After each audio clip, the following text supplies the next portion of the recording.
মা তুই এই রাস্তা দিয়ে কোত্থেকে আসলি? কথা কসটাকে কোত্থেকে আসলি এই রাস্তা থেকে? বা আমি একটু ইন্দ্রাণী। ইন্দ্রাণী? মানে মানে তুই ইন্দ্রাণীর কাছ থেকে আইলে এই রাস্তা দিয়া? শেষ, আমি শেষ। তুই জানোস না ইন্দ্রাণী কেমন মানুষ, ও কি করে?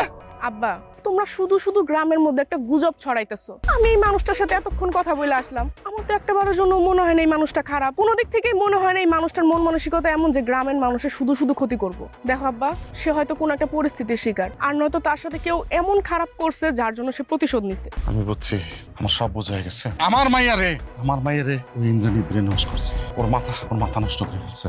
মারে তুই ছোট মানুষ, তুই অনেক কিছু বুঝোস না। আচ্ছা তুই আমারে কত, তুই কিল্লিকে তুই ইন্দ্রাণীর কাছে গেছস? আসলে আব্বা তুমি তো জানো রাফসান ভাইয়ের আজকে কি অবস্থা। তার এই পরিস্থিতি দেখে আমার মোটেও মন মানতেছিল না। এই জন্য আমার মনে হয়েছে যে তার সবকিছু যদি ফিরিয়ে দিতে পারে সে একমাত্র ইন্দ্রাণীমা। এই জন্য আমি ইন্দ্রাণীমার কাছে গেছি আর তার সাথে সবকিছু খুইলা বলছি। আর ইন্দ্রাণীমা আমার এটা বলছে যে সে সবকিছু ঠিক করে দিবে। আমি তার উপর অনেক আশাবাদী আব্বা। সব ভুল মা, সব ভুল। ও মানুষের ক্ষতি ছাড়া উপকার করতে পারে না। মা তুই আমার হাত ছুঁয়ে কথা দে, তুই আর কোনো সময় ইন্দ্রাণীর কাছে যাবি না, কোনো সময় যাবি না। ধুর আব্বা, তুমি কি বলতেছো এসব? হ্যাঁ তুমি চুপ থাকো। তোমরা কি বুঝো কি না বুঝো সেটা আমার জানার দরকার নাই। আমি ছোট মানুষ, আমি যা বুঝি আমি বেশ ভালোই বুঝি। অন্তত তোমাদের থেকে ভালো বুঝি। তোমরা যেসব গুজব ছড়াইতেছো তার থেকে আমি খুব ভালোই বুঝি। আমি যা করার করবো সেটা আমি বুঝবো। তোমরা জেনে যাইতেছিলা, যাও, আমি বাড়িতে গেলাম। এইভাবে আমার মায়ের ছেড়ে দেওয়া যাবে না, ওরে চোখে চোখে রাখতে হবে।